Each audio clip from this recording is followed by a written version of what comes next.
In the 1950s, First Presbyterian Church saw the need to serve an expanding Topeka. We were a mission church from First Church, and so our roots stemmed from the First Pres downtown. In early October 1952, the first organizational meeting was held in the home of Craig and Joyce Irwin, who were really the two people most instrumental in getting the wheels of the organization moving. Well, we had a meeting, it was 4 couples. Met, isn't that right, 4 couples? Yeah, 8 of us. Met at Irwin with Reverend Stevenson, and that's what started it. Plans were initially made for 35 or 40 people to attend this meeting.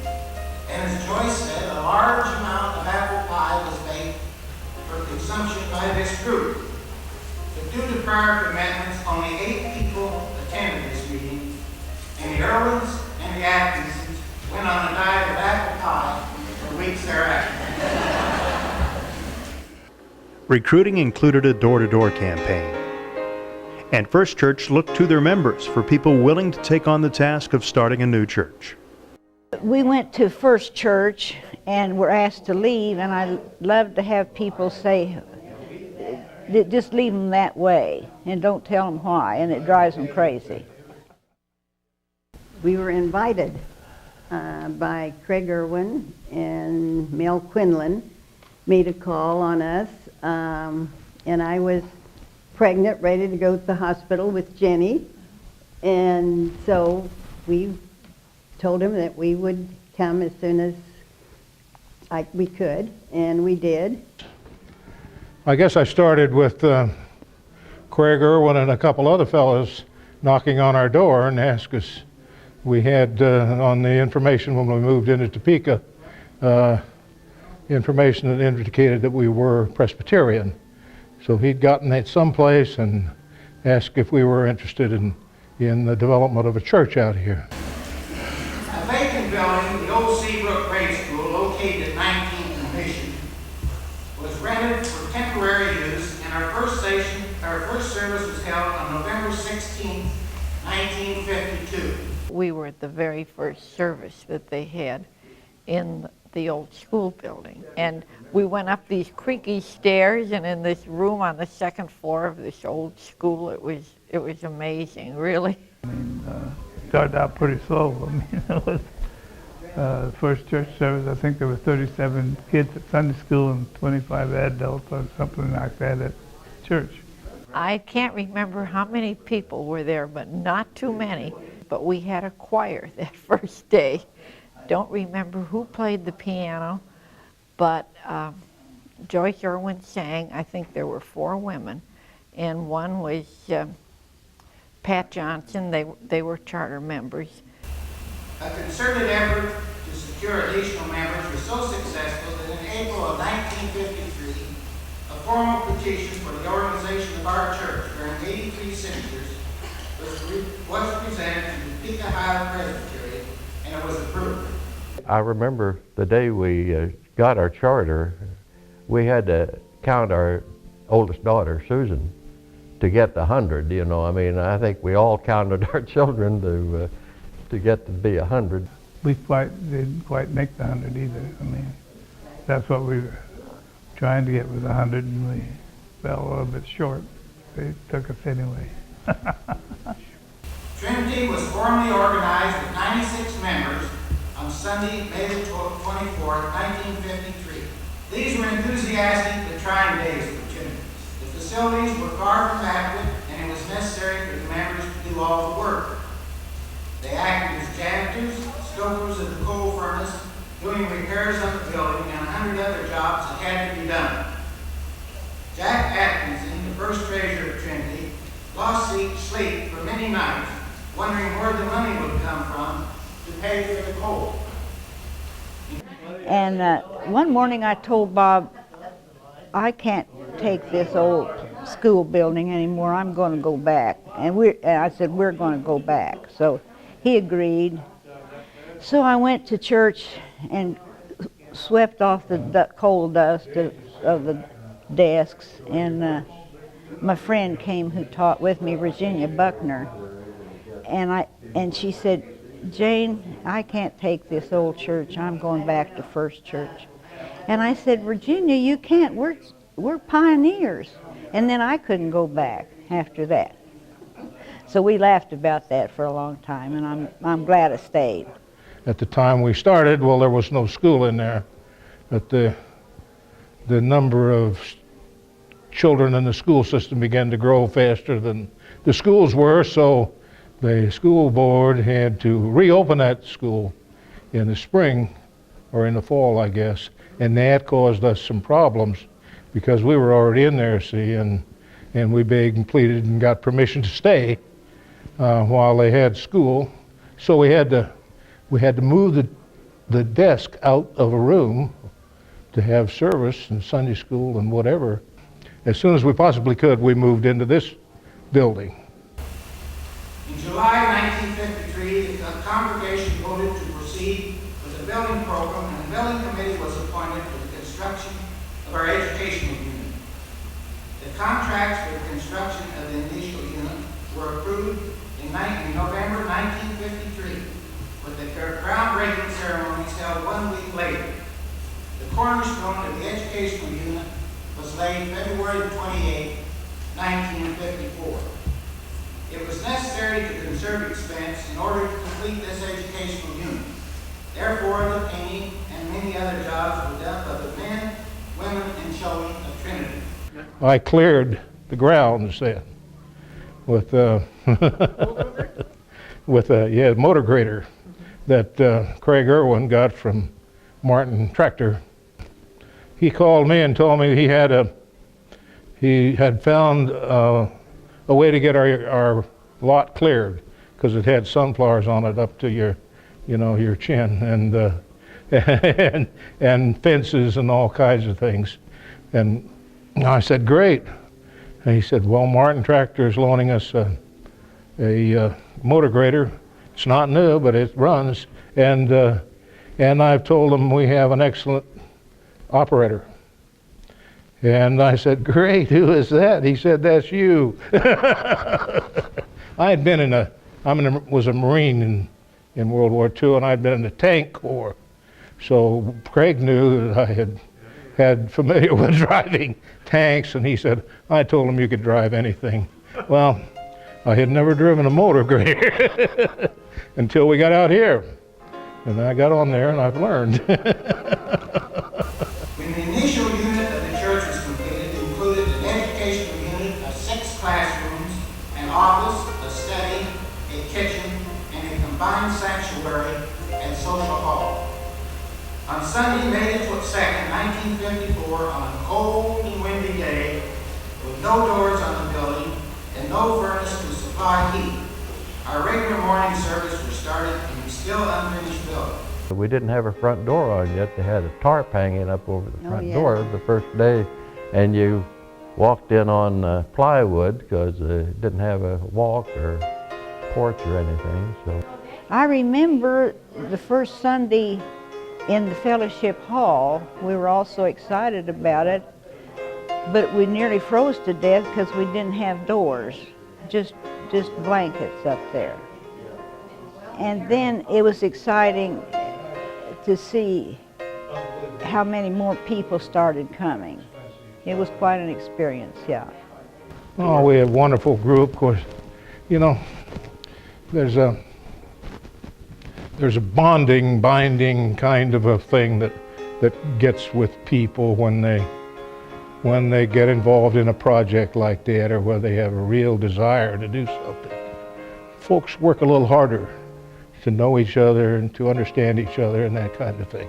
We had that relationship in the church. It was a wonderful, wonderful feeling, and I've thought everyone should be in on being a charter member of a church. It was a super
The people of Trinity have invested time and effort in many ways over the years.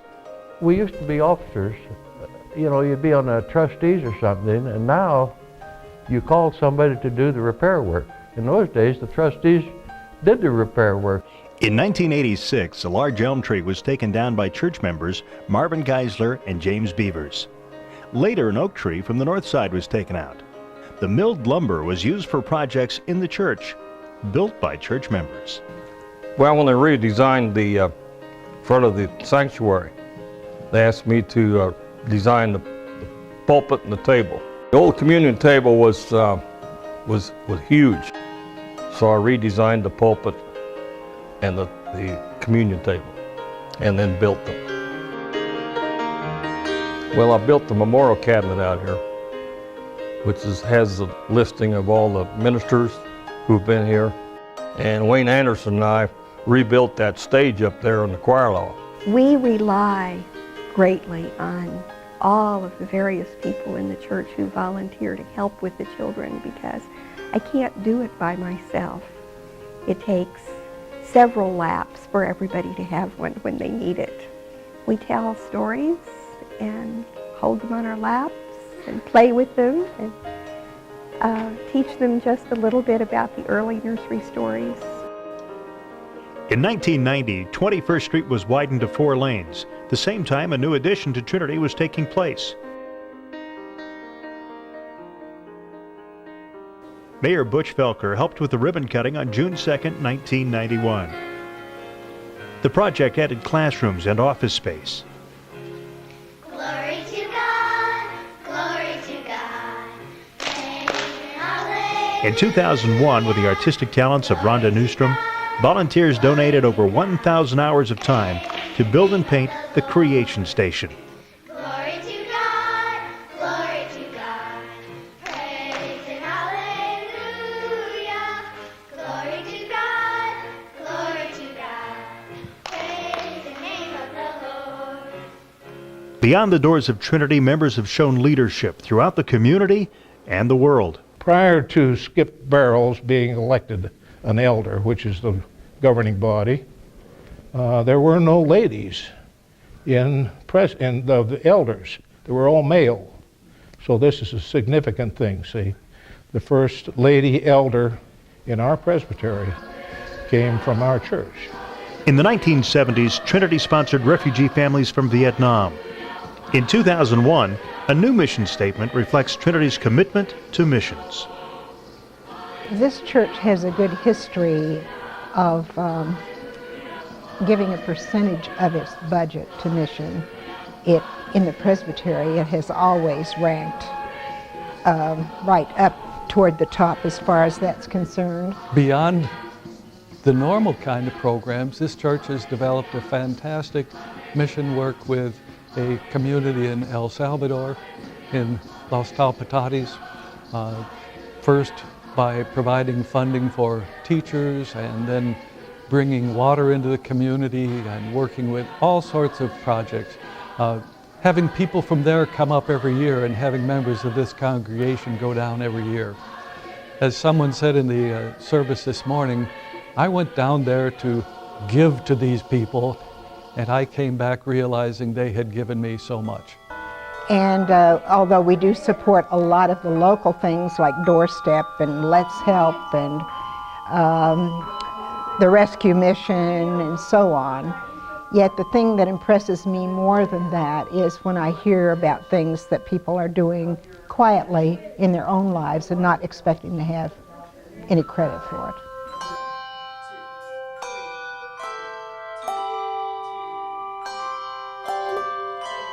We didn't have the present sanctuary, but had all the worship services in Fellowship Hall, which was set up with folding chairs and had a raised platform in the front, like a stage. And then there was a long center aisle. And every Sunday, when the choir came in, they processed down the center aisle singing, "Holy, Holy, Holy." Every Sunday, the same hymn. And Christmas, when we had our Christmas numbers ready, we'd go out and sing on the early show at WIBW. We did that sometimes too. I have worship team members who have served for 5 years not even questioning. They do rehearsals. It's all volunteer. They share their talents. They come to extra rehearsals. They learn new music. We have over 500 songs that we use and rotate through, and they have learned all these songs. They'll do dramas. If they say they're going to do it, they're always there. Support for the music programs, from my point of view, at Trinity has been very strong here at the church. Very strong in terms of personnel and people who you can count on, and also in terms of finances and money. We are asked to buy quite a bit of new music every year, both for the bell choirs and the singing choirs, and that music will probably, a lot of it, still be here in 50 years. They're a very good singing congregation, and certainly not every church has that, and that's the most enjoyable thing for me, is to be able to play and accompany a congregation that can really sing. This church is so appreciative of the talents that everybody has. Every month we have a special feature of talent, whether it's somebody making quilts, painting, photography, sculpture, and the incredible talent that has come out of people that you don't even know that they do things is just been very gratifying. To further the mission, Trinity sponsors an annual Halloween blood drive. There are women's organization programs, youth programs,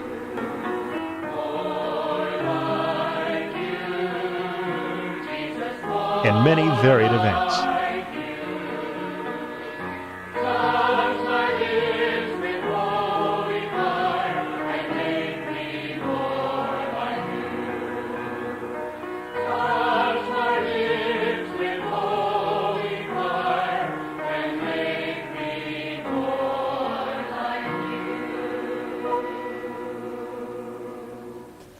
The looking back at this time is seeing, look what we were able to accomplish starting from scratch. And I would hope 50 years from now, they would be looking back and saying, look where we went after that wonderful start.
In its first half-century, Trinity has welcomed 2,975 new members, married over 200 couples, and has had 749 baptisms.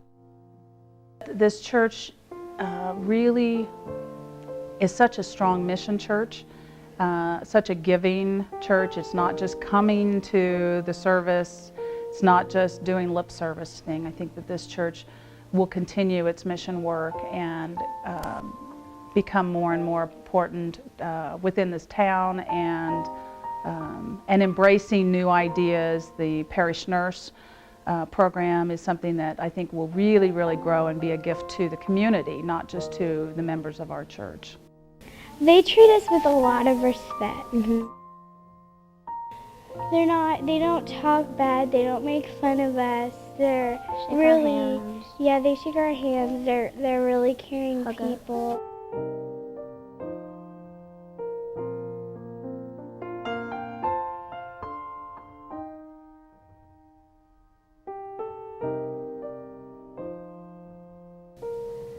I've always, in other Presbyterian circles, I've always been kind of proud to say that my church is Trinity Presbyterian in Topeka. I look back and think, I can't believe it's where it is today. It really makes you feel good. It does me. And I still think it's the same friendly attitude that we had way back then. And I'm grateful for that. We all felt so close to it and close to the people. It's just, this church is just, I think, just a part of all of us, really. We've got a wonderful congregation at Trinity, and I think that's the thing. Somehow we've been able to maintain a relationship, a love, and a fellowship kind of thing here in this church that I hope lasts forever and ever, because it is great.